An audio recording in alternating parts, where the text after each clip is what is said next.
विश्वनाथ तुम्ही विश्वनाथ दिनरंक मी अनाथ कृपा कराल ते थोडी पाया पडिलो बराडी काय उने तुम्हा पाशी काय उने तुम्हा पाशी मी तो अल्पची संतोषी कृपा कराल ते थोडी पाया पडिलो बराडी तुका म्हणे देवा काही भातुके पाठवा अथवा प्रेम भातुके पाठवा कृपा कराल ती थोडी पाया पडिलो बराडी विठाला विठाला विठाला विठाला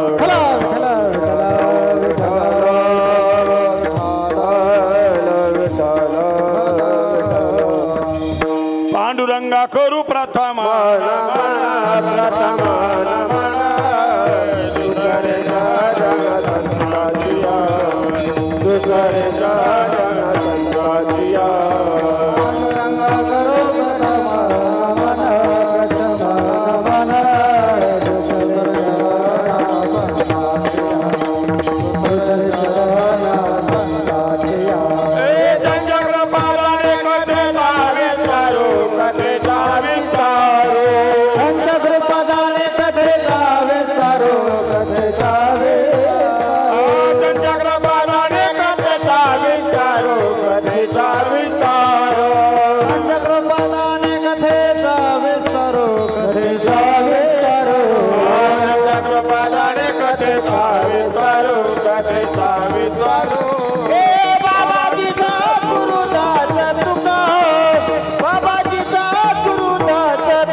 विश्वनाथ दिनरंक मी अनाथ कृपा कराल ते थोडी पाया पडिलो बराडी अभंग तुकोबरायांचा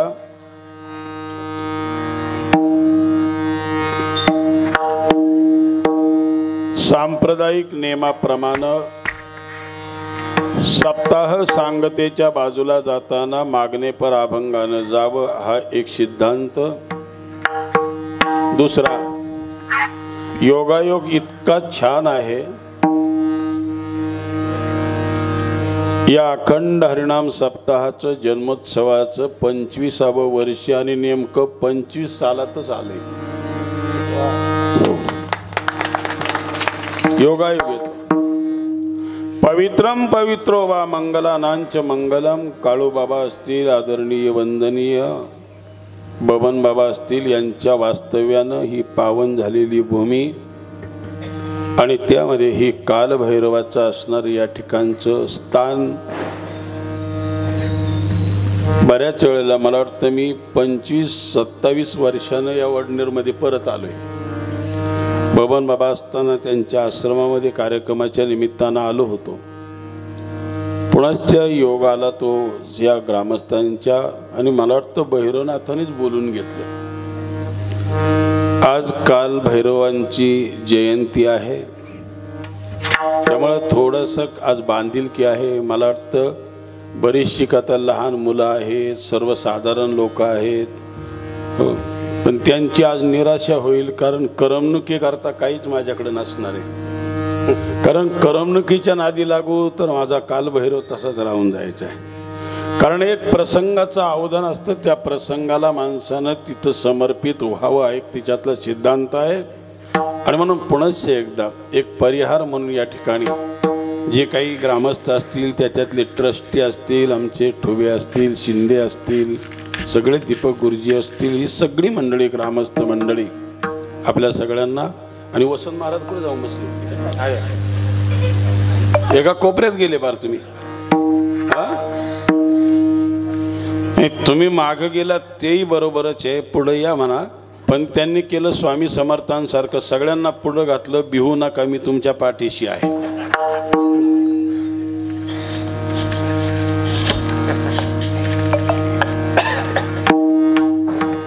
अभंग तुकोबारायांचा आहे, मागणे पर आहे आणि भगवान विश्वनाथाकडे मागणं मागणारा आहे। विश्वनाथाकडेच मागणं का मागितलंय? कारण आपल्याला सगळ्यांना माहिती असेल कालभैरवाचा जो अवतार आहे तो कालभैरवांचा अवतार हा भगवान शिवाचाच अवतार आहे। आणि थोडंसं आपल्याला त्याच्यातलं खोलातलं जाऊन आपण थोडासा पाहण्याचा विचार करू, कारण बऱ्याच वेळेला आपल्याला त्याच्यातली कल्पना कमी असते आणि आपण त्या सिद्धांतानं त्या भक्तीनं आपण ओतप्रोत भरले जात नाहीत। एक सिद्धांत असा आहे, अगदी त्याच्या मुळाशी जर कालभैरवांच्या जन्माकडे जर जाण्याचा थोडासा प्रसंग घेतला तर आपल्याला निश्चितपणानं कळेल की ही परंपरा कुठून आणि कशा प्रकारानं आली। विठाला विठाला विठाला विठाला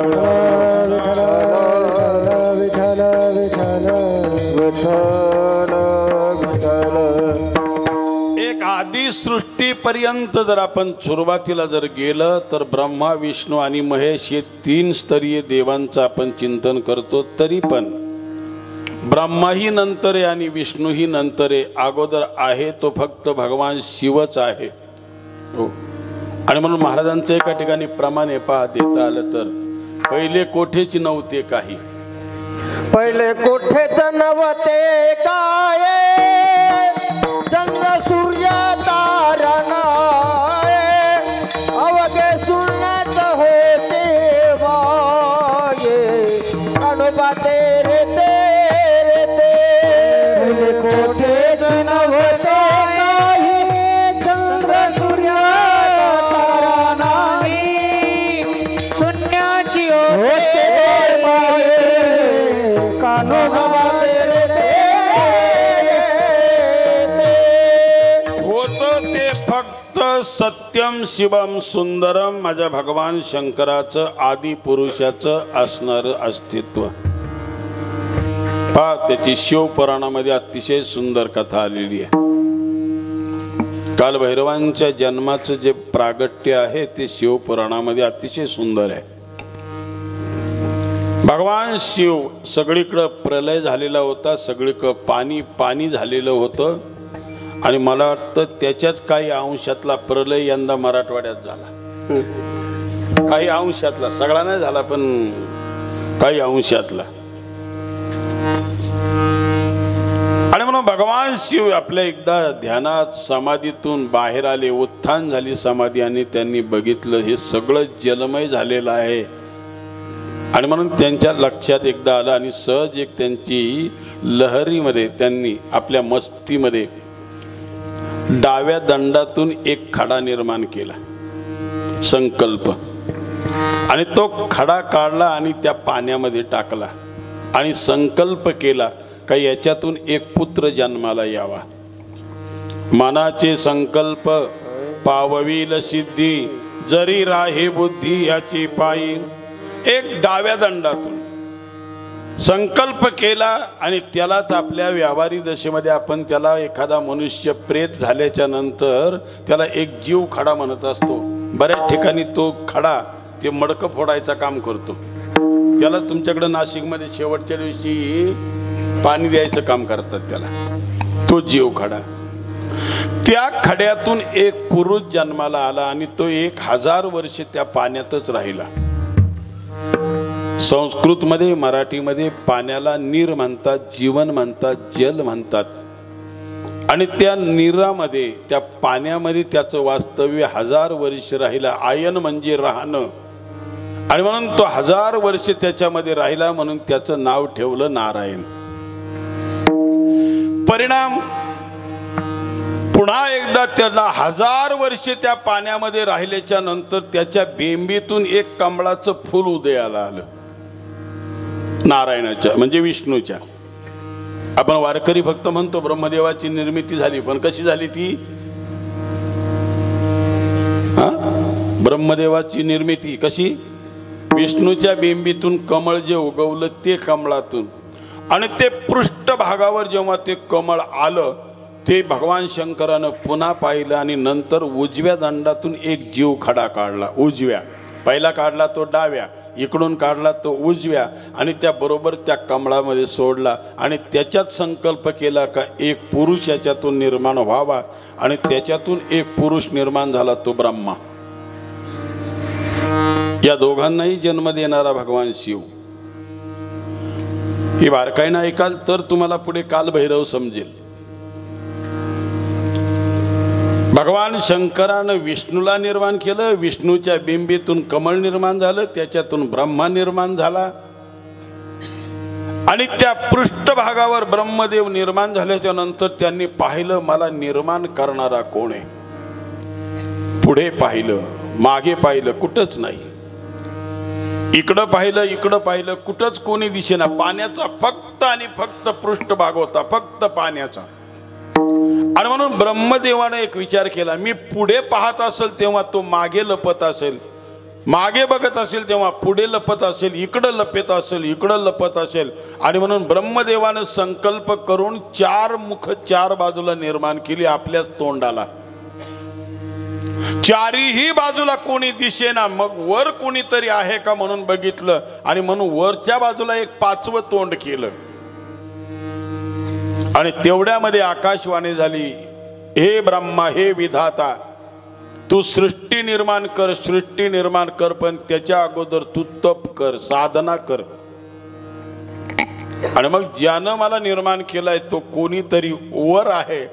आणि म्हणून त्यावेळेला त्यानं ऊर्ध्वमुखे आळविला सोहम शब्दाचा. वरचं जे तोंड आहे त्यानं भगवंताची स्तुती केली. आणि माझ्या समोर प्रगट हो, कोण आहेस तू, मला निर्माण करणारा कोण आहेस. नाम तुम्हारा तारनहारा, नाम तुम्हारा तारनहारा, जाने कब दर्शन होगा, तेरी रचना इतनी सुंदर, कितना सुंदर होगा, कितना सुंदर होगा.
ही सृष्टी ही निर्माण करण्याकरता, हे कमळ निर्माण करण्याकरता, जरी माझं करता आसन, मलाही निर्माण करणारा कोण आहेस. आणि मग भगवान शिवाने सांगितलं तू तप कर. 1000 वर्ष तप करायचं म्हणून ब्रह्मदेवानं जागा शोधली एकांतात कुठे जाऊन तप करून, कारण सगळीकडे पृथ्वी राहिलीच नव्हती. आणि मग त्या जे कमळाचा देठ होता त्या देठातून ब्रह्मदेव खाली गेले. तुम्ही पाहिलं असेल एरंडाचं जर पान पाहिलं तर त्याची ही नळी दाठ्याची नळीच असते. एवढं लांबचं जाण्यापेक्षा नाशिक जिल्हा आहे, नाशिक जिल्ह्यात जास्त कांदा आहे. कांद्याच्या तुम्ही त्या ढेकळे पहा, डेंगळे काय म्हणते, डोंगळे जे असेल ते कळलं म्हणजे बाद झालं ना. कारण हा शब्द बऱ्याच कधी कधी माणसाला वापरला जातो. तो का समजायचा का हा आतून सगळा मोकळाच आहे.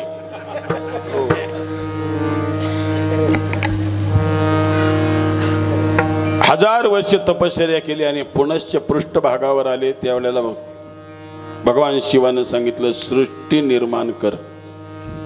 तो म्हणला मी सृष्टी निर्माण कशी करू? का? त्यावेळेला काय झालं होतं माहिती का? हिरण्याक्ष नावाचा राक्षस जन्माला आला होता आणि त्यानं ही सगळीच्या सगळी पृथ्वी पाताळात नेली होती. हो, हिरण्याक्षानं, हिरण्यकश्यपूचा भाऊ. आणि मग मला पृथ्वी आणून दे, आणि पृथ्वी आणून दे म्हटल्याच्या नंतर मी सृष्टी निर्माण करील. आणि म्हणून भगवान शिवानं तिथूनच याला नारायणाला आज्ञा केली, ब्रह्मदेवाला सृष्टी निर्माण करण्याकरता पृथ्वी आणून दे.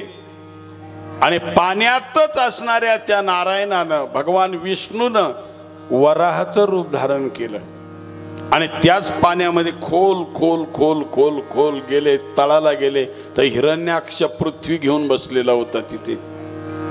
महाराज दोघांमध्ये रात्रंदिवस 27 दिवस युद्ध झालं आणि भगवान वराहानं म्हणजे विष्णूनं हिरण्याक्ष मारला. आणि वराह म्हणजे डुक्कर, तुम्ही पाहिलं असेल त्या डुकराचं असं लंबकुळं जे तोंड आहे ना, त्याच्यावर त्याने ती पृथ्वी धरली वर आणली.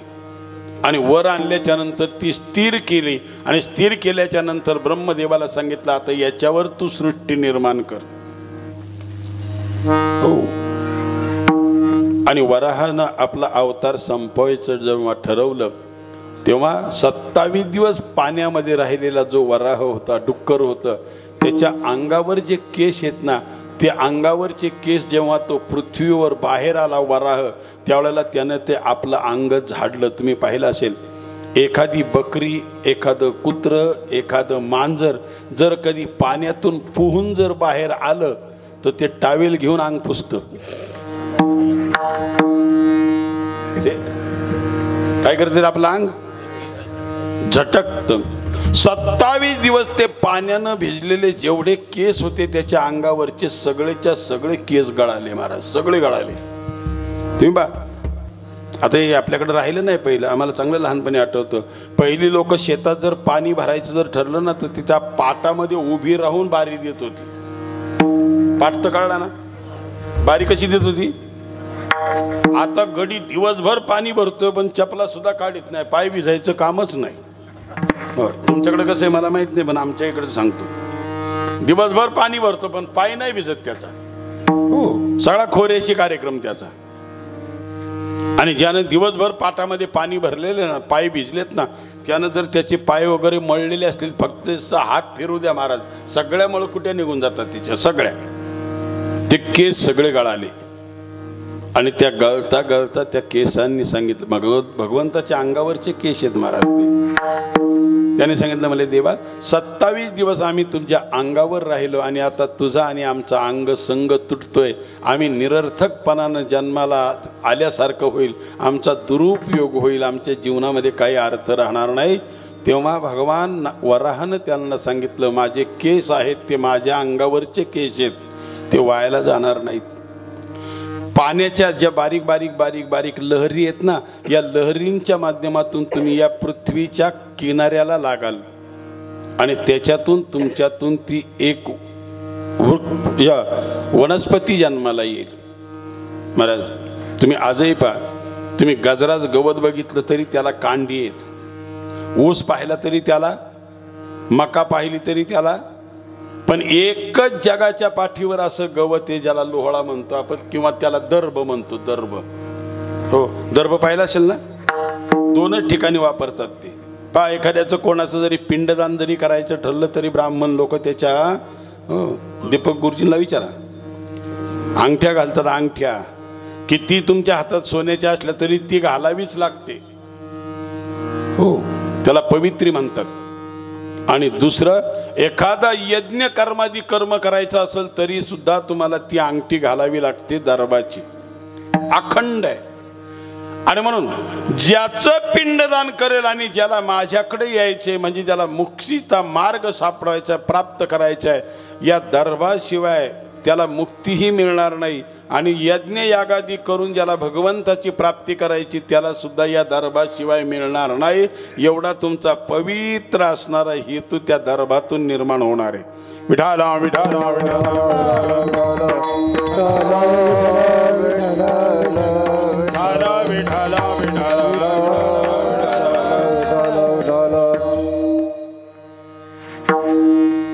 ब्रह्मदेवानं सृष्टी निर्माण करायला सुरुवात केली. आता त्या सृष्टीकडे वळत नाही मी कशी कशी केली आणि काय केली, कारण जेवढे जेवढे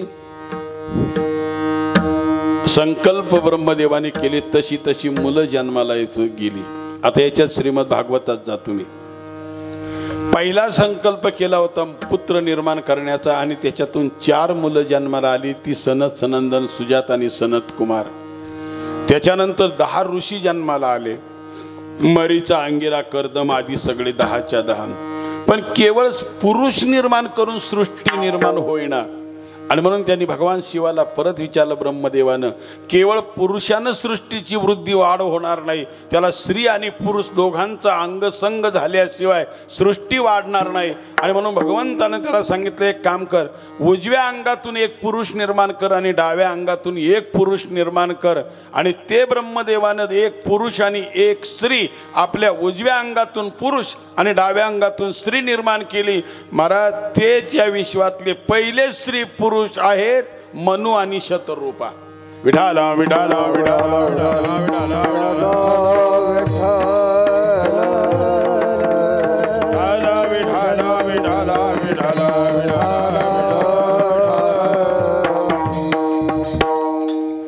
हो. पण ब्रह्मदेव काय उगाच थोडा बसतो महाराज, आता तिकडे वळायला आपल्याला वेळ नाही. आणि निवांत एकदा ब्रह्मदेव बसला होता आणि त्याला असं वाटलं आपल्या शरीरातून जर एक स्त्री निर्माण झाली मनु आणि शतरूपा, त्याच दोघांचं लग्न लावून दिलं आणि त्या मनु आणि शतरूपांना नंतर पुढं 3 मुलं झाली. कोणती? हे ऐकायला जरा जड जाते का तुम्हाला? म्हणजे बाहेर कधी पडायचं बाहेर? हो महाराज, आजही ज्याच्या ध्रुवाची कथा आपण पाहतो हे त्याच्या खानदानातला ध्रुव आहे त्यांच्या. आणि पुढे त्यांना 3 मुली झाल्या, आकुती, देवहूती आणि प्रसूती. आणि उत्तानपाद आणि प्रियव्रत राजा झाला का, जो उत्तानपाद राजा ध्रुवजींचे वडील होते ही. आणि त्याच्याही नंतर एक स्त्री निर्माण केली ब्रह्मदेवाने आणि ती घोटाळा आपल्या नाशिक जिल्ह्यात झाला. तुम्हाला नाशिक जिल्ह्याचं पुराण कसं काय आलं? हो, पुराव्याची देतो. आणि ती अतिशय सुंदर, इतकी सुंदर स्त्री होती महाराज, ब्रह्मदेवाने निर्माण केलेली. अति सुंदर, विश्वात तिची बरोबरी कोणी करणार नाही एवढी सुंदर होती. आणि तिला पाहिल्याच्या नंतर इंद्र तिला मागायला आला आणि ब्रह्मदेवाला सांगितलं एवढी कन्या मला दे. म्हणलं नाही, मी ही तुला नाही देऊ शकत. आणि मग ती कन्या जेव्हा उपवर झाली तेव्हा ब्रह्मदेवाला असं वाटलं, तर कुठलाही बापा असू द्या, एकदा का पुरीचे हात पिवळे केले का आपण निष्काळजी झालो. आणि म्हणून ती कन्या घेतली. त्यांना तपश्चर्या करायची इच्छा झाली ब्रह्मदेवाला. मी तपश्चर्याला जाणार परंतु ही मुलगी ठेवणार कुठं? आणि म्हणून त्या मुलीला घेऊन तुमच्या नाशिक जिल्ह्यामध्ये आले. कुठं? त्र्यंबकेश्वरला. तिथे एक महान ऋषी राहत होते, त्यांचं नाव गौतम ऋषी.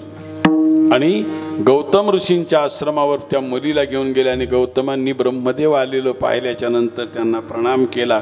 आणि येण्याचं प्रयोजन तेव्हा ब्रह्मदेवानं सांगितलं, गौतम माझं एक काम आहे. म्हणलं काय?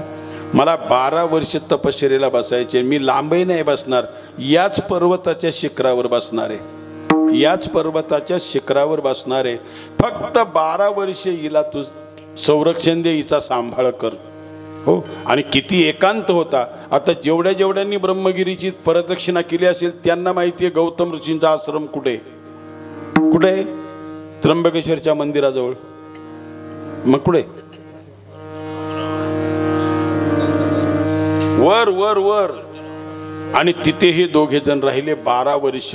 आणि म्हणून गिरी म्हणतात पर्वताला, नीट आहे का? गिरी म्हणतात पर्वताला. आणि ब्रह्मदेव त्या पर्वतावर बसले म्हणून त्या पर्वताचं नाव पडलं ब्रह्मगिरी.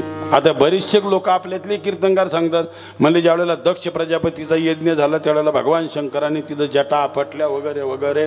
शिवपुराणामध्ये स्पष्ट वर्णन येते त्यावेळेला भगवान शंकर कैलासालाच होते आणि जटा सुद्धा नाही आपटल्या. आता जटा आपटायला ती काय, आपल्या जटेतला एक केस उपटला होता भगवान शंकरानं. हो. आणि तो खाली आपटला होता. त्याचे 2 तुकडे झाले होते. केस कधीच तुटत नाही महाराज, पण त्याचे 2 तुकडे झाले होते. एका अर्ध्या तुकड्यातून वीरभद्राचा जन्म झाला होता आणि अर्ध्या तुकड्यातून भद्रकालीचा जन्म झाला होता. हो. आणि ती भद्रकाली सुद्धा तुमच्या नाशिकमध्येच आहे. कुठची घे काय माहिती. हा कुठे भद्रकाली? नाशिकमध्ये भद्रकाली नाहीये. हा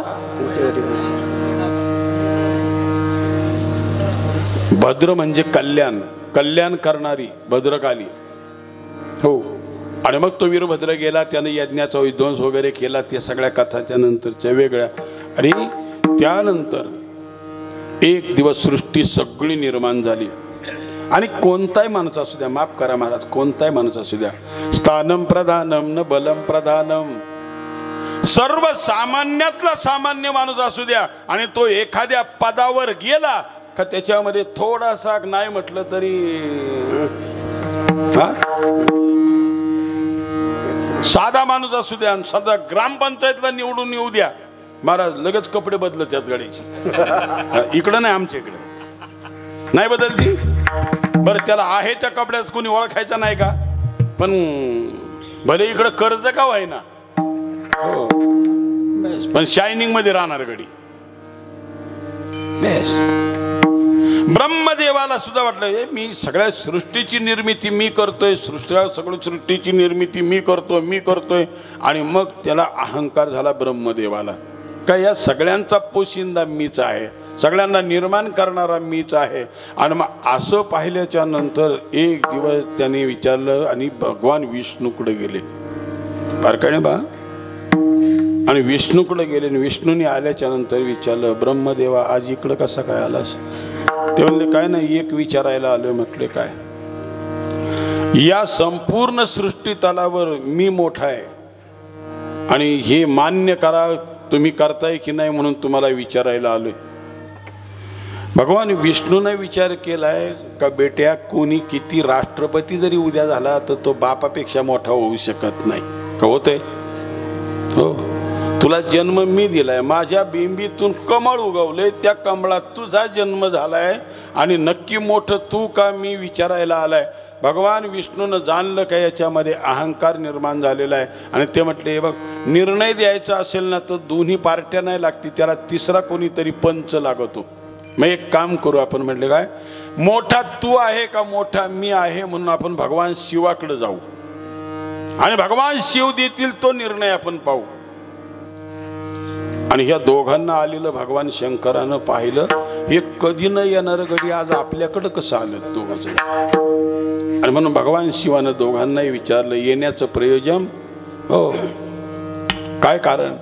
तेव्हा या दोघांनी सांगितलं, म्हटले काही नाही, ब्रह्मदेवाची अशी इच्छा आहे का तुम्ही मोठे का मी मोठा, मी मोठा का तुम्ही मोठा. आणि मग भगवान शिवानं काय केलं माहिती का? म्हणले एक काम करा. म्हणले काय करा? थोडासा मला विचार करायला वेळ द्या, मला थोडासा विचार करायला वेळ द्या. तोपर्यंत तुम्ही एक काम करा, एक जण माझ्या पायाचा शोध घेऊन या आणि एक जण माझ्या डोक्याचा शोध घेऊन या. हो, अशीच कथा विष्णू पुराणात येते.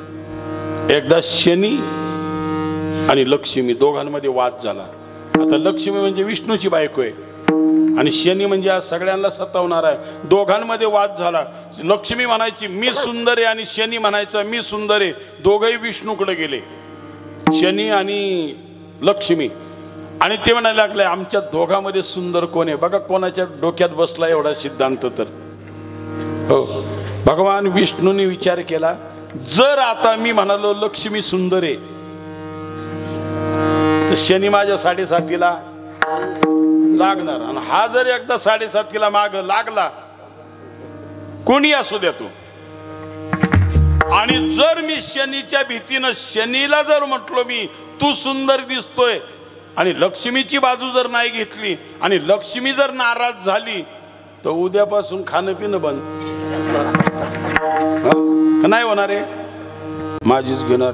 आणि तिकडून आल्याच्या नंतर भगवान विष्णूला विचारलं, म्हणजे सांगा आमच्या दोघात सुंदर कोण. भगवान विष्णू म्हणले तुम्ही दोघंही सुंदर. ते म्हणले असं नाही चालायचं, हे समारोपाचं उत्तर नको, नक्की निर्णय सांगा, मी सुंदर का ते सुंदर. महाराज ज्याला उत्तर देता येतं त्यानेच ते उत्तर द्यावं. भगवान विष्णूनं उत्तर दिलं शनी, तुम्ही दोघंही सुंदर आहेत याचं कारण सांगू का? शनी, तू ज्या वेळेला झाडाकडे चालला होतास ना, त्यावेळेला तू जाताना सुंदर दिसत होतास आणि लक्ष्मी तू येताना सुंदर दिसत होती. कळलं का कोणालाही? जेवढ्यांना 7:30 आहे ना तेवढे दीपक गुरुजीकडे गेले असतील आणि विचारलं असेल किती दिवस राहिली, किती काय 7:30 जाण्याकरता मी विचारतील का येण्याकरता? कोणी जाऊन विचारलंय का कधी आतापर्यंत मला 7:30 कधी लागणार आहे म्हणून? पण ज्यांना आहे त्यांनी विचारले कधी जाणार आहे, कधी जाणार आहे. म्हणून शनीला सांगितलं, शनी तू जाताना चांगला दिसतो आणि लक्ष्मी म्हणजे पैसा. पैसा जाताना चांगला दिसतो का येताना? येताना चांगला दिसतोय. हो, म्हणून लक्ष्मी तू येताना चांगली दिसते. आणि मग भगवान शंकरानं सांगितलं या दोघांना, एक जण पायाचं तपास करून या आणि एक जण डोक्याचा तपास करून या. अरे ब्रह्मदेवाला अहंकारच झालेला होता. तो म्हणला मी भला पायाकडे जाईल, मी कसा पायाकडे जाईल? आणि तेवढ्यामध्ये भगवान शंकरांनी काय केलं, आपलं जे अस्तित्व होतं मानव शरीराचं ते लुप्त केलं आणि त्याचा एक सुंदर असा स्तंभ लाईटचा तयार केला. पहिल्याकडे आपल्याकडे त्या ट्यूबलाईट होत्या तशा, असा एकदम. आणि ब्रह्मदेव त्या लाईटच्या प्रकाशानं वर वर वर वर गेले. टोकाची भूमिका पार स्वर्गात गेले. विष्णुपदी म्हणतात तिथपर्यंत गेले, पण काही तपास लागेना. आणि त्याच स्तंभाला धरून भगवान विष्णू पायाकडे गेले खाली, अगदी तळाला, रसा तळाला गेले. आणि ज्याच्या डोक्यावर तिथं पृथ्वी आहे तो भेटला शेषनाग. आणि त्यांनी ओळखलं, म्हणलं भगवान विष्णू तुम्ही इकडं कुठं खाली? ते म्हणले भगवान शंकराच्या पायाचा तपास करायला आले. शेषानं सांगितलं, देवा अजूनही तुम्ही सप्त पाताळ जरी खाली गेलात तरी शंकराचा अंत तुम्हाला लागणार नाही आणि म्हणून तुम्ही परत माघारी जा. शेषानं सांगितलं, भगवान शिवजी परत वर आले, सॉरी विष्णू वर आले. आणि जे ब्रह्मदेव वर गेले वर गेले वर गेले वर गेले, विष्णुपदी पर्यंत गेले. आणि त्यांनी स्वर्गातून बघितलं तर विष्णू येऊन बसलाय. याचा अर्थ याला तपास लागलाय. हा, आणि मग त्यानं तिथून पाहिलं तर शिरचं काही मिळालं नाही. मग तिथून 2 जामीनदार आणले. कोण होतं तुम्हाला पाहिलं तेव्हा? एक आणली कामधेनू आणि दुसरी आणली केतकी. सज्जनांनो, तोपर्यंत भगवान शंकराच्या पूजेमध्ये केतकी म्हणजे केवडा, केवडा वाहिल्याशिवाय शंकराची पूजा पूर्ण होत नव्हती.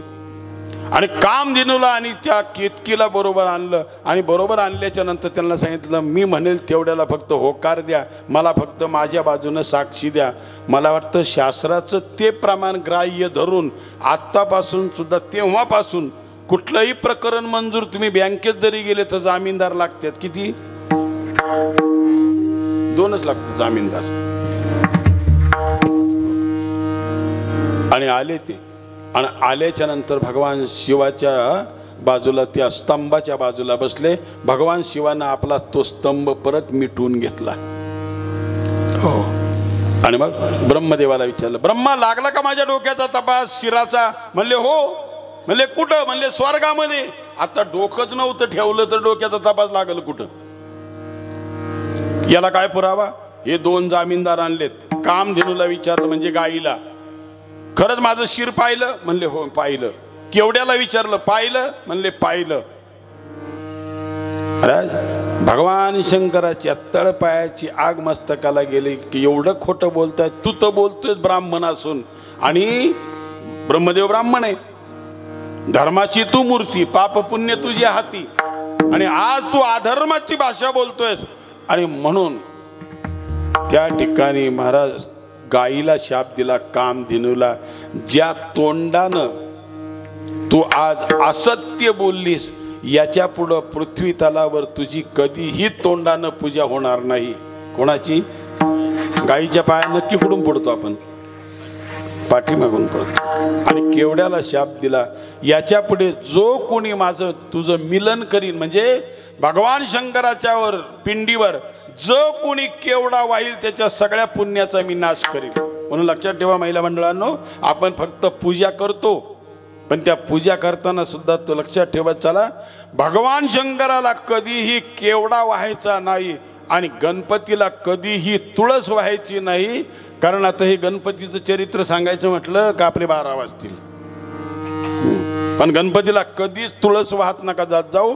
कारण कुशध्वज आणि मालावतीची कन्या आहे. तिनं ज्यावेळेला भगवान गणपती बाप्पाचा तिला अंगीकार करायचा ठरवलंय त्यावेळेला मात्र त्याने शाप दिलेला आहे, जो कोणी तुळस आणि माझं एकत्रित मिलन करील त्या सगळ्यांचा मी पुण्याचा नाश करील. म्हणून गणपतीला कधी तुळस वाहत नका जात जाऊ. हो. आणि भगवान विष्णू बसले होते पायाजवळ भगवान शंकराच्या. हो. आणि मग प्रसन्न झाले. तेव्हा प्रसन्न झाल्याच्या नंतर अजून एक गंमत सांगू का तुम्हाला. थोडंसं बाजूला चला महाभारतामध्ये.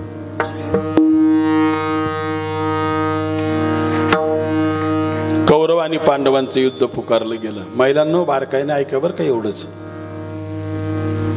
आणि 2 जण मदत मागायला गेले कृष्णाची.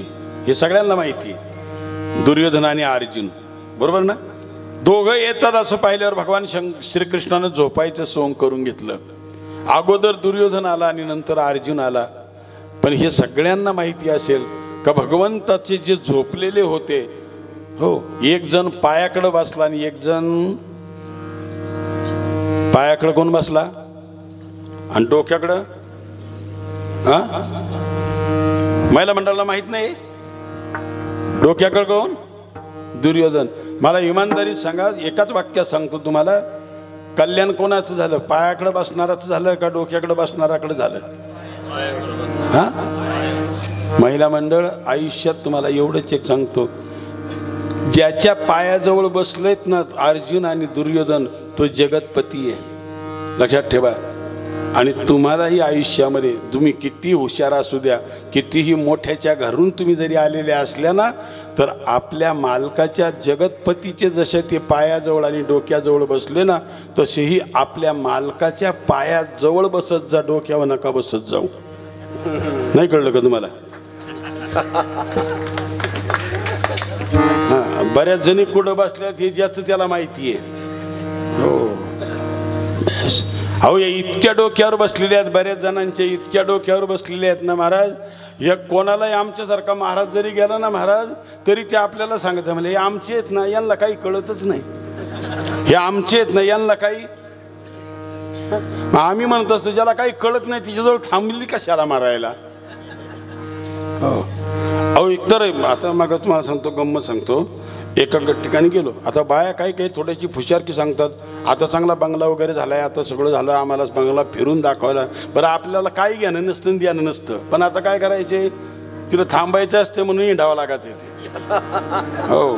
नाही तर काय त्या बंगल्याशी घेणे, आपल्याला काय पुरी द्यायच्यात का पुरी करायच्या आहेत का काय नाही. आणि ती एक बाई इतकी फुशारकीने सांगत होती, म्हणले महाराज खरं सांगू का तुम्हाला, हो, मी लग्न करून आले ना तेव्हा आमच्या सासूचा एक तवा, एक उलातनं, 2 पातेली, 2 तांबे होतं जर्मलचं. ते बी काही ना, हे एवढं जे दिसतंय ना हे सगळं माझंच आहे. हो. सासूचं काही याच्यात नाही, सासूचं काही नाही. हो. तिला पुन्हा विचारलं, म्हणले ताई खरंच सासूचं काहीच याच्यात नाही? म्हणली खरंच नाही. तिला वाटलं बाबालाही पटलंय, खरंच सासूचं याच्यात काहीच नाही. महाराज तिला एकच वाक्य विचारलं, महाराज हे फर्निचर नसेल, बंगला नसेल, कपडे नसतील, लत्ते नसतील, दागिने नसतील, हे सगळं तुझंच असेल, पण एक विचारू का, ज्याच्यामुळं तू ह्या घरात आली तो तर सासूचा असेल. नाही कळलं का तुम्हाला? आणि तो जर सासूचा नसता तर काय मोकळ्या घरात घुसली असती? कुठं घुसली असती ती? अरे म्हणून कुठं तरी आपल्या बुद्धीला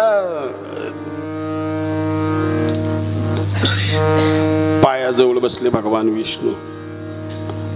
हो.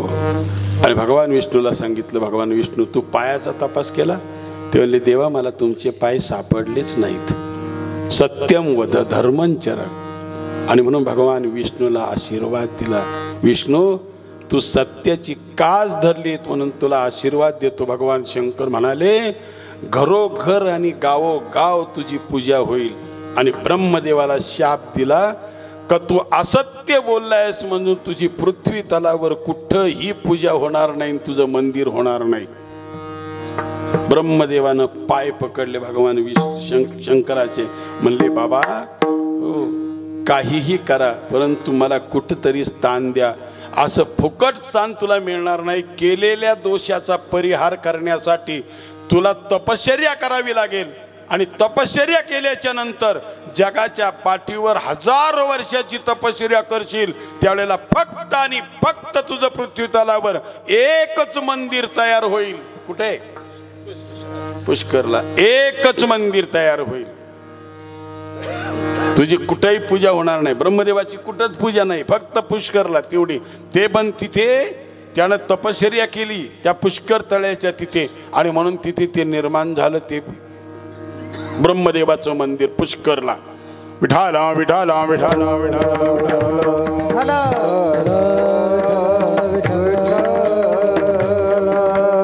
एवढा आशीर्वाद दिला आणि मग त्याला समाधान वाटलं ब्रह्मदेवाला. त्याची स्तुती करायला लागले. आता स्तुतीची भजनं वेगळी आहेत. आता गाथ्यातलं कोणतंही प्रमाण दिलं तरी तुम्ही म्हणाल आता ही वेगळी भजनं आहे थोडीशी.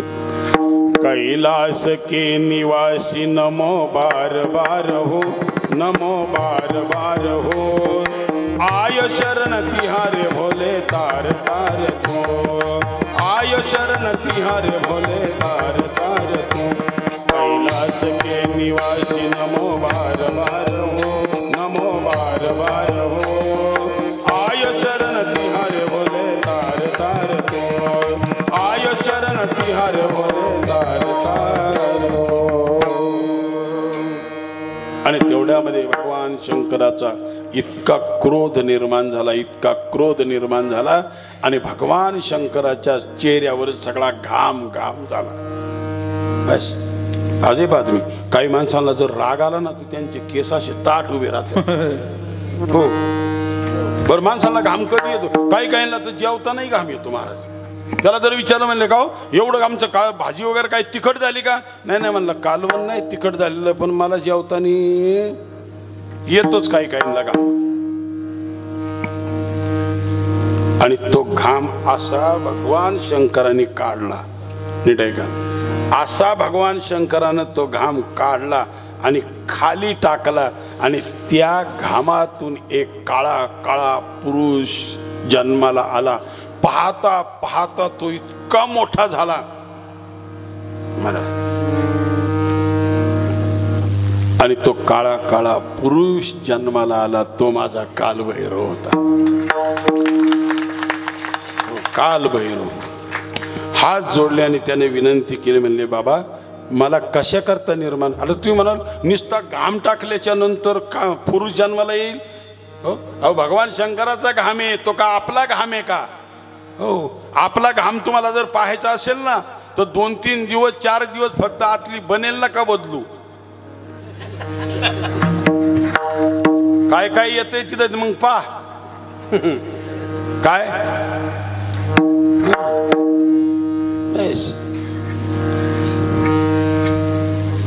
हनुमंतानी सुद्धा घाम टाकला होता. त्याच्यातून मकरध्वज जन्माला आला होता महाराज. आणि त्यानं हात जोडून विनंती केली, बोला काय माझ्याकरता काय? हो शिवा हा जो ब्रह्मदेव आहे ना त्याचं जे अलीकडचं जे तोंड आहे ना हे असत्य बोललंय खोटं बोललंय तेवढं त्याचं शरीरापासून ते तोंड अलग कर. 5 तोंड होते ना 5 तोंड त्याच्यातलं एक हत्यार नाही घेतलं काही नाही. काल भैरवानं काय केलं माहितीये का? एक फक्त अशी चप्पी मारली. हो आणि जसं एखाद्या कुऱ्हाडीनं तुम्ही फांदीला पुसून मारताच तसं त्यानं ते एक शिर कलम करून टाकलं. पण झालं असं ते शिर तुटलं ब्रह्मदेवाचं पण ते कालभैरवाच्या हाताला चिकटलं. हो शिर म्हणजे त्याला म्हणतात कपाल. ते चिकटलं हाताला. आणि मग भगवान शंकरांनी त्याला सांगितलं एक काम कर आता ही ब्रह्महत्या लागलेली आहे तुला. ही ब्रह्महत्या जर तुला जर घालवायची असेल तर एकच काम कर तुला पृथ्वी प्रदक्षिणा करावी लागेल. लक्षात ठेवा गोहत्या ब्रह्महत्या आणि आत्महत्या या तिघांसारखं पापच नाही कुठलंच पाप नाहीये. आणि त्याला पृथ्वी प्रदक्षिणा केल्याशिवाय त्याला पर्यायच नाही दुसरा. आणि तुम्हाला आणखीन सांगू का, सुशिक्षित मंडळी असतील त्यांना शिवपुराणात पहा, पृथ्वीचा मधला जो व्यास आहे ना 5,500 करोड योजन आहे. एक योजन म्हणजे चार कोस. 5,500 गुणिले 4 एवढा पृथ्वीचा व्यास आहे. आणि मग त्याच्या किती पटीनं परीख. एवढी प्रदक्षिणा मारायला आयुष्य पुरतच नाही. हो, विठाला विठाला विठाला विठाला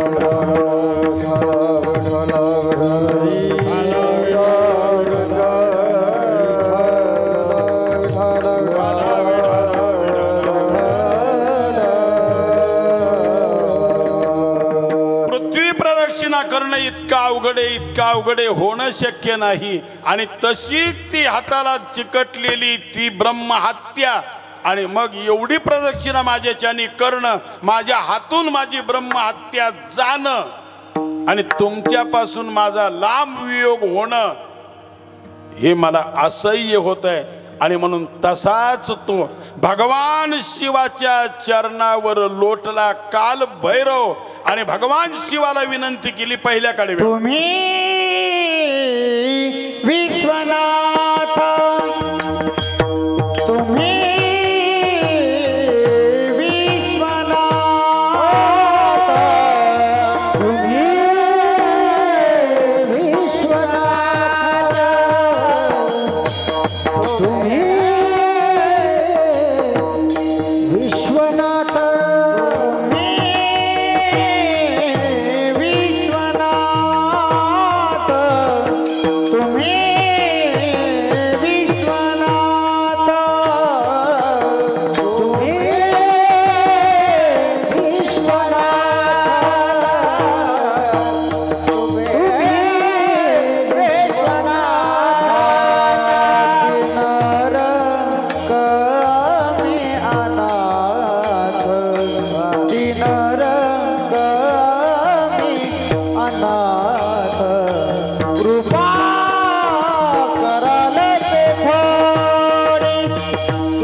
रंक आहे, अनाथ आहे. कारण तुमच्या घामातून माझा जन्म झालाय. तर मला कोणी आहे तुका म्हणे हरी माझे कोणी नाही घरी.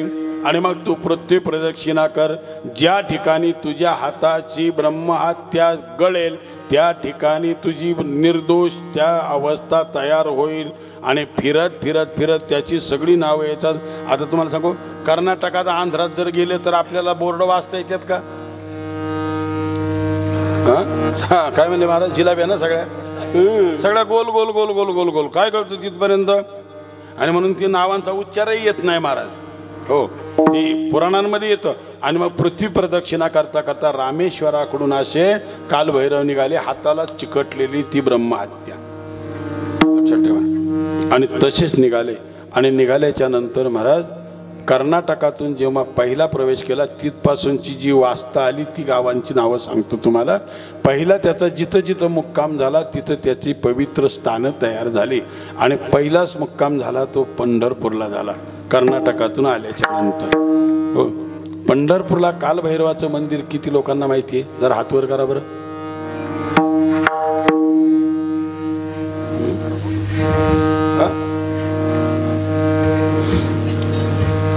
वसंत महाराज, पंढरपूरचा कालभैरव एक लक्षात ठेवा, पंढरपूरच्या सगळ्यांनी वाऱ्या केल्या असतील याच्यातल्या 90% लोकांनी. पण एक सांगू तुम्हाला, आजच्या आयुष्यातलं सगळ्यातलं कीर्तनाचा एक भाग घ्या. हो, काशीला गेल्याच्या नंतर जसं पुढून मागे येतो परत, तुम्ही विश्वनाथाचं दर्शन जर घेतलं, जोपर्यंत तिथल्या कालभैरवाला तुम्ही आल्याची साक्ष देत नाहीत तोपर्यंत तुम्हाला काशीचा विश्वनाथ तुमच्या पदरामध्ये काशीचं पुण्य टाकत नाही. लक्षात ठेवा. तसं आपल्या पंढरपूरला दक्षिण काशी म्हटलेलं आहे. पंढरपूरला दक्षिण काशी म्हटलेलं आहे. आणि म्हणून फक्त आणि फक्त जगाच्या पाठीवर एकच तीर्थक्षेत्र असं आहे का तुमचं पंढरीच्या पांडुरंगाचं दर्शन नाही झालं तरी मंजूर आहे. फक्त तुम्ही पंढरपूरमध्ये नगर प्रदक्षिणा जरी केली महाराज तरी तुम्हाला वारीचं सगळं पुण्य मिळते. तिलाच पद्धत आहे कशाची, जशी आपल्याकडे ब्रह्मगिरीची म्हणतो तशी नगर प्रदक्षिणा फक्त पंढरपूरमध्ये. आणि म्हणून तुम्हाला सांगतो नीट ऐका, जर कधी गेलात पंढरपूरला याच्या पुढे झालं गेलं गंगेला मिळालं. नामदेवरायांची आणि चोखोबांची जिथे पायरी आहे मंदिराच्या तिथे रस्ता क्रॉस करायचा आणि इकडच्या थोडंसं मंदिराकडे तोंड केलं ना का उजव्या बाजूला तिथे एक आतमध्ये असं भुयारासारखं आहे, भुयारासारखं तिथे कालभैरवाची मूर्ती आहे. तिथे याचा मुक्काम झालेला होता. म्हणून पायरीपासून नगर प्रदक्षिणेला सुरुवात करायची. नगर प्रदक्षिणा झाल्याच्या नंतर परत पायरी जवळ यायचं आणि तिथून कालभैरवाचं दर्शन घ्यायचं. म्हणजे तुमच्या वारीची दर्शनाची नोंद होते, म्हणजे तीच फलदायी होते. हो, केवळ तुम्ही 10 जरी नगर प्रदक्षिणा केल्या आणि 35 तास आणि 25 तास उभे राहून जरी गोपाळपुऱ्यापासून पंढरीच्या पांडुरंगाचं दर्शन घेतलं तरीही ती वारी आपली तेवढी सफल होत नाहीये. आणि म्हणून तिथे पंढरपूरला पहिला मुक्काम झाला आणि तिथून निघाल्याच्या नंतर दुसरा मुक्काम झाला तो म्हसवडला झाला. सातारा जिल्ह्यातलं म्हसवड महाराज. आणि याच म्हसवडला पावणे 11 वाजलेत आता. हो, कारण लग्न लावायचं म्हणल्यावर टाइम लागतो. आणि त्यातल्या त्यात नाशिक जिल्हा आहे, कारण नाशिक जिल्ह्यातली लग्न छापलेल्या टायमाशिवाय लागत नाहीत. बरोबर आहे. लिहित्यात गोरज मुहूर्त लग्न लागते किती वाजता, कोणतं पंचांग यांना तेच काही कळत नाही नाशिकवाल्यांना. गोरज मुहूर्त 9-10 वाजेपर्यंत गोरज मुहूर्त राहतो यांचा.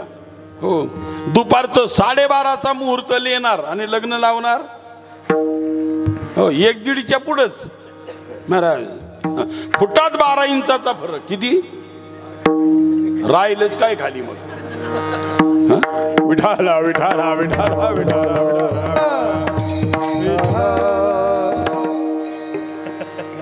शेजारी जी जोगेश्वरी माता आहे ना, शेजारी जी जोगेश्वरी माता आहे त्या जोगेश्वरी मातेचा त्या म्हसवडला तिथं जर तुम्ही गेलात तर फार मोठा उत्सव असतो चैत्र महिन्यामध्ये. मला मगाशी सुद्धा कोणीतरी म्हटलं चैत्र पौर्णिमेला इथं सुद्धा उत्सव असतो. आणि मला वाटतं जोगेश्वरीचा तो लग्नाचा कार्यक्रम इथे होतो ना. हा, म्हणजे इतकं तंतोतंत तुमच्या ह्या पूर्वजांनी ही तुमची पद्धत सांभाळलेली आहे. आणि म्हणून महाराजांचा एक अभंग सुद्धा आहे महाराज. न सरे लुटिता मागे बहुता जनी जुनाट हे खानी उघडली सिद्ध महामुनी साधक संपन्न तेही जतन केले होते. विठाला विठाला विठाला विठाला.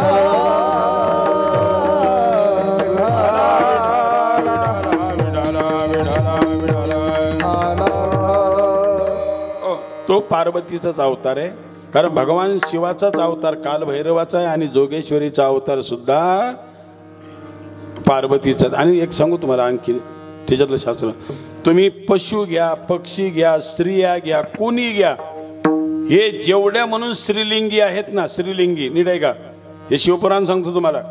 एवढ्या सगळे पार्वतीचे अवतार आहे. कोणाची वरसुबाई असेल, कोणती काळूबाई असेल, कोण जोगेश्वरी असेल, कोणी असू द्या, हे सगळे आणि सगळे पार्वतीचे अवतार आहेत. हो,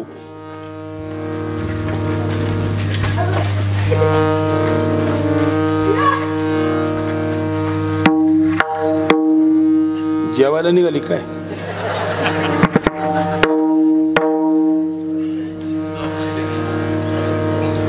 मी मगाशीच म्हणलं ना, त्यांच्याजोगं कीर्तन नाही ना, तिथं हसवायजोगं कीर्तन पाहिजे ना महाराज. पण हसवायच्या बाजूला जर गेलं ना, अनेक सांगू का महाराज तुम्हाला, अरे रेकॉर्डिंग करतात बिचारे. हो हो, ज्यांनी ज्यांनी निस्ता परमार्थामध्ये हास्याच पिकवलाय ना, आता हळूहळू त्यांचंच हसू व्हायला लागले का नाही व्हायला लागले. जरा थोडे दिवस दम काढा. महाराज शोकांतिका आहे, महाराज शोकांतिका आहे. ज्यांनी त्यांच्या पायावर डोकी ठेवली, त्यांना हार घातले, ज्यांनी पूजा केल्या, तेच आता शिव्या घालायला लागलेत. हो महाराज, जसं राजकारणामध्ये पहा तुम्ही, आता मी राजकारणावर कधी बोलत नाही महाराज. हो, तुम्हाला ज्या संविधानाकरता तुम्हाला निवडून दिले, तिथं तुम्ही घोटाळे केले आणि ईड्या मागं लागल्या का नाही लागल्या मागं. तुम्हाला ज्या परमार्थाकरता तुम्हाला हा अधिकार दिलाय ना, या गादीवर आल्याच्या नंतर सगुण चरित्रे, पवन पवित्रे सगळं पहा तुम्ही. अभंग महाराज, तुम्ही इथं संत आणि देव सोडून कोणाचंही वर्णन करण्याचा अधिकार नाही. अनेकाची स्तुती. हे प्रमाण का त्यांचं पाठच नाही का कोणाचं. हो, कोणाचंच पाठ नाही का. पण कुठं तरी पुढच्या वर्षाची तारीख मिळाली पाहिजे म्हणून एखाद्याचं सप्ताह गावाचा वर्णन, पैसा गावाचा, हो तारीख एखाद्याने दिली म्हणजे फार मोठा गुन्हा, त्यांनी काही कळस केलाय उभा, अशातला काही प्रकार नाही महाराज. हो, सामुदायिकरित्या सगळ्यांचं कौतुक करावं हा तिच्यातला सिद्धांत आहे महाराज. लहान मोठे सगळे का सगळे कोणी असे ना महाराज. मी कशावरून सांगत होतो, हा, पार्वतीचे अवतार आहे सगळे, पार्वतीचे अवतार आहे. त्याला मी प्रमाण देतो महाराज. याला स्वर द्या. चंदन है इस देश की माती, चंदन है इस देश की माती, तपोभूमि हर गाँव है, हर बाला देवी की प्रतिमा, बच्चा बच्चा राम है, हर बाला देवी की प्रतिमा, बच्चा बच्चा राम है, हर बाला देवी की प्रतिमा, बच्चा बच्चा राम है, बच्चा बच्चा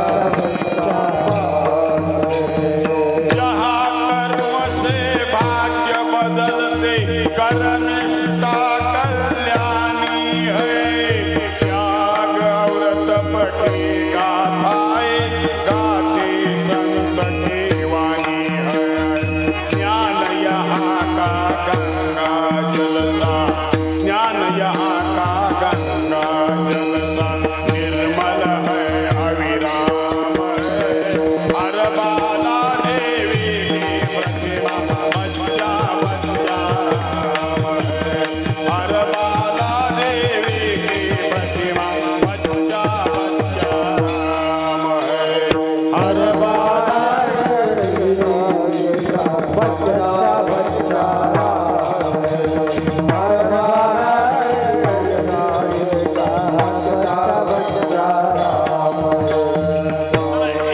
एक वाक्य पुढे जातो. मंदिर सा पावन हर मानव उपकारी है,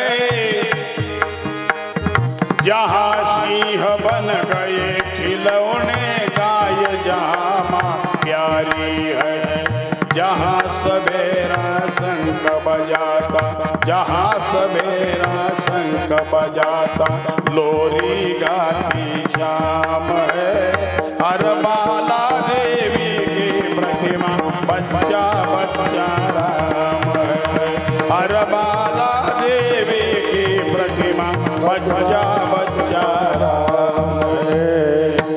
थोडीशी संस्कृती सांगू माता माऊल्यांना.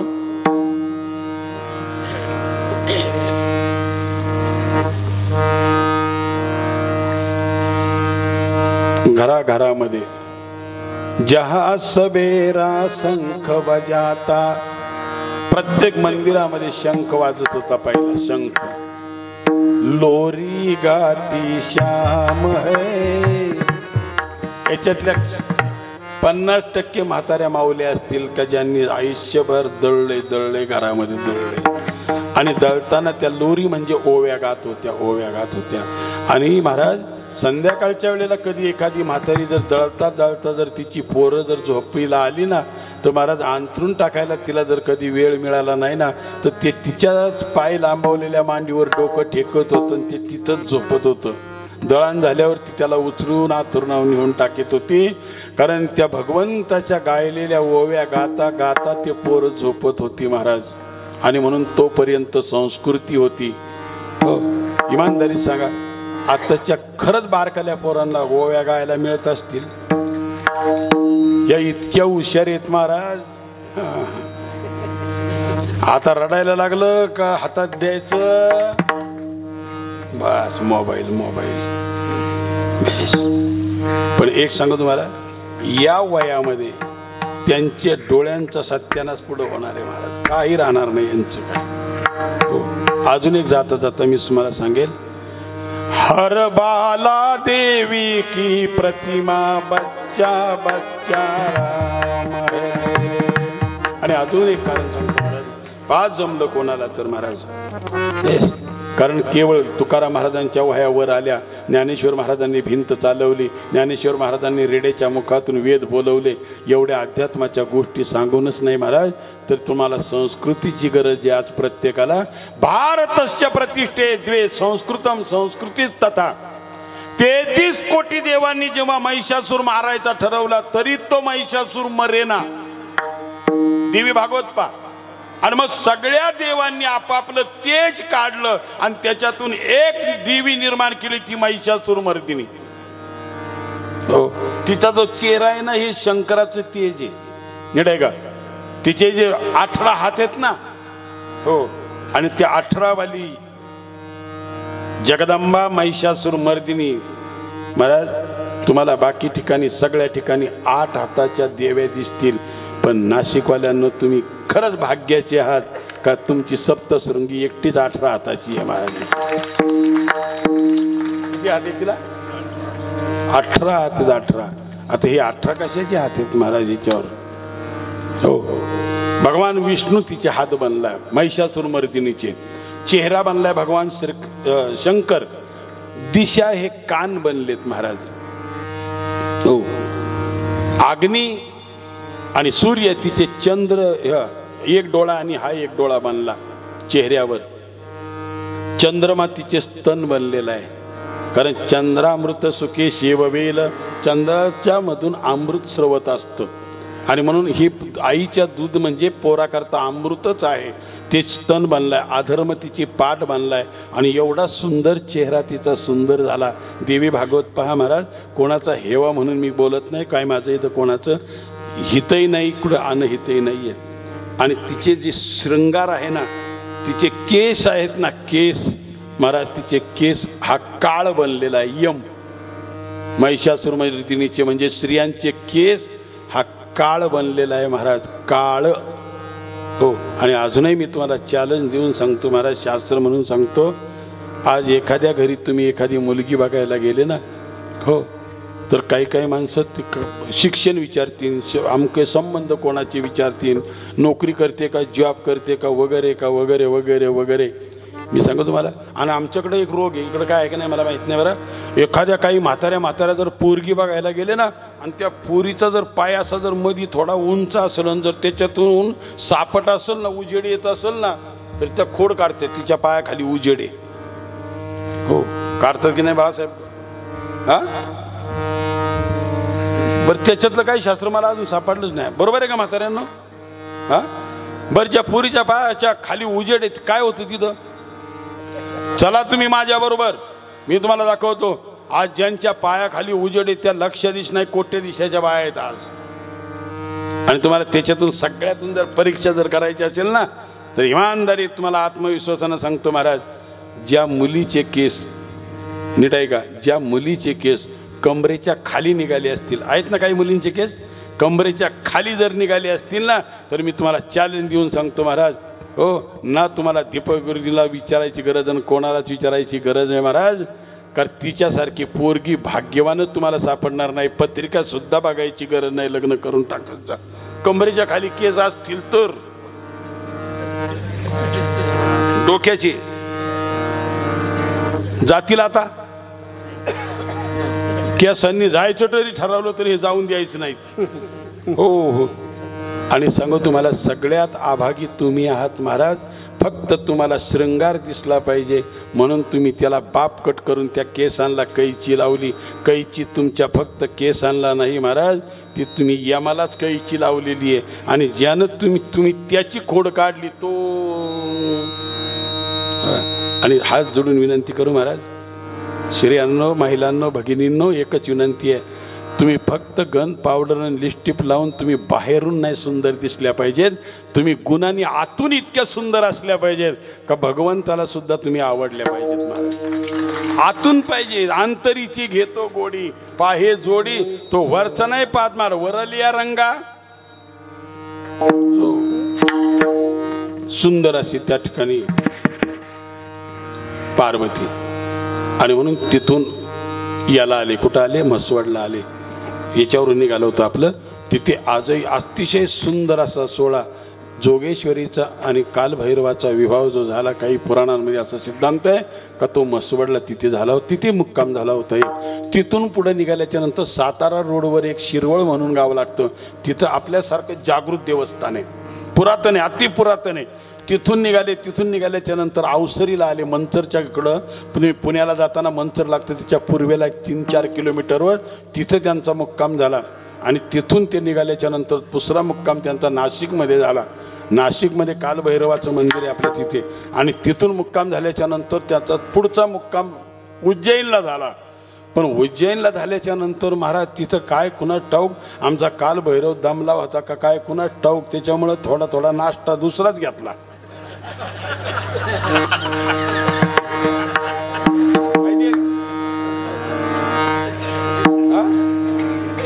पाहिले कुणी? हा, नेलता का? नेलता प्रसाद? अरे खरं एक पद्धत तुम्हाला सांगतो महाराज, तिथे नेत जा, दोष नाहीये तिथे, ही परंपरा आलेली चालत महाराज. हो, तुम्ही फक्त तिला तोंडाला लावायची तुम्ही. हो, संपते ती आपण महाराज. मी पण केलाय, पण आता कोणीतरी सांगितलं ते बंद केले म्हणून आता बंद केलंय.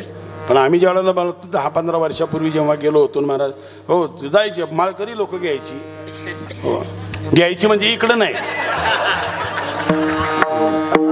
आणि तुम्हाला काय वाटलं माळकरी किती नाहीत का? हा,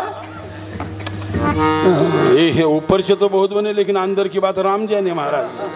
बस बस बस बस बस.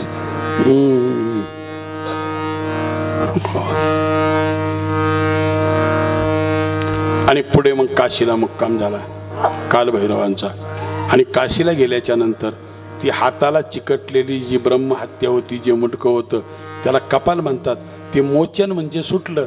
जिथे आता कालभैरवाचं मंदिर आहे त्याच्या बाजूला एक सुंदर असं एक तीर्थक्षेत्र आहे, तळ आहे, तिथं ते कमाल मोचन तीर्थ म्हणतात त्याला. आणि तिथं गेल्याच्या नंतर ते हातातून सुटलं. आणि सुटल्याच्या नंतर कालभैरवानी निशंक मनानं तिथं भगवान शंकराची आराधना केली. आणि भगवान शंकरानं सांगितलं, बघा आता तुला ब्रह्महत्या तुझी गेली, याच काशीमध्ये तू राहायचे, काशीचा कोतवाल म्हणून राहायचं. म्हणजे याची सगळी जबाबदारी काशीची ही तुझ्याकडे आहे. परंतु देवा, मी ब्रह्मदेवाचं शिर तोडलंय म्हणून मी ब्रह्महत्यारा म्हणून लोकांमध्ये समजला जाईल, म्हणून माझ्याकडं कोणीही चांगल्या नजरेनं बघणार नाही. म्हणून भगवान शंकरानं त्या कालभैरवाला वचन दिलं का तुला वक्र दृष्टीनं, वाईट दुर्बुद्धीनं तुझ्याकडं कोणी पाहणार नाही. याचं कारण तू माझं सांगितलेलं काम केलंयस. जसं जमदग्नीनं सांगितल्याच्या नंतर परशुरामानं स्वतःच्या आईचं सुद्धा शिर उडवलंय. म्हणून मातृदेवो भव पितृदेवो भव, माझ्या आज्ञेचं तू पालन केलंयस. आणि त्याही पेक्षा तुला मी वचन देतो, जो कोणी माझ्या दर्शनाला काशीला मुक्तीची इच्छा घेऊन येईल, जोपर्यंत तुला दर्शनाला साक्ष देत नाही तोपर्यंत मी काशीचं पुण्य त्याच्या पदरात टाकणार नाही. तेव्हापासून आत्ताची पद्धत आहे, काशीला गेलेल्या माणसाला कालभैरवाचं दर्शन घेतल्याशिवाय काशीच्या तीर्थयात्रेचं पुण्य कधीही मिळत नाही. विडाला विडाला विडाला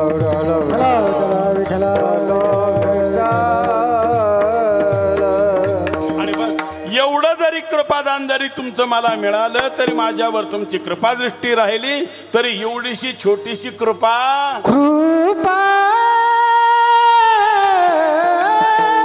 कराल ते थोडी कृपा कराल ते थोडी कृपा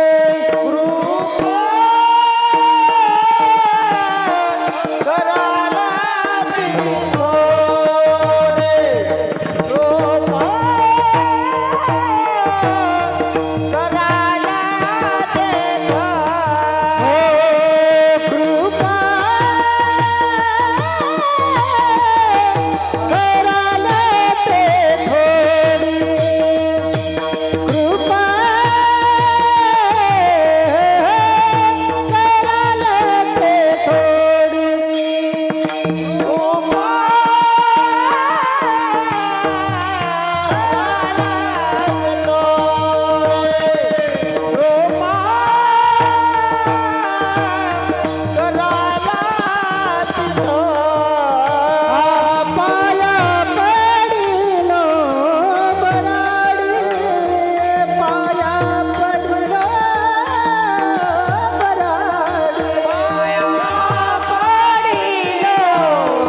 कृपा कराल ती थोडी. काल भैरवाचं भगवान शंकराचं तिथी बोलणं झालं. काय येऊने तुम्हापाशी मी तो अल्पची संतोषी. तुका म्हणे देवा काही भातुके प्रसाद रूपानं प्रेम भातुके पाठवा असं मागणं भगवान शंकराकडं काल भैरवानं त्या ठिकाणी केलेलं होतं. महाराज अतिशय आपला वेळ संपला. 11 वाजत आलेले कारण रोजचं आपलं कीर्तन हे लवकरच होतं. आज आपली पालखी होती सगळं काही होतं आणि म्हणून जीवनाचा प्रवास करत असताना भगवंतावर इतका विश्वास टाका काल भैरवावर तो कधीही तुम्हाला अडचणीत आणणार नाही. एकच वाक्य सांगतो आणि कीर्तन संपवतो. महाभारताचं जेव्हा युद्ध पुकारलं त्याच्या अगोदर काय घडलं बा. कौरव आणि पांडवांमध्ये दूध खेळायचं ठरलं. हे तर माहिती ना, दूध खेळायचं ठरलं आणि दूध खेळायचं ठरलं. त्याच्यानंतर दूध खेळले गेले, सगळं काही झालं. पांडव त्याच्यामध्ये हारले गेले, वनवासालाही गेले, तिकडून आले, युद्ध झालं. युद्ध झाल्याच्या नंतर कौरव मेले, मरायचे ते मेले. आणि मग सगळं झाल्याच्या नंतर धर्मराजा राजा झाला होता. आणि एक दिवस द्रौपदी भगवान श्रीकृष्णाच्या जवळ गेली आणि म्हणाली, दादा एक विचारू का रे तुला, विचार. मला बहीण मानतोस नाही रे, आणि खरं सांग एवढा आमचा छळ झाला तरीही तू वेळेवर आमच्या कधी पाठीशी उभा राहिला नाही. आणि साधू संत म्हणतात मागे पुढे उभा राहा हे सांभाळायचं.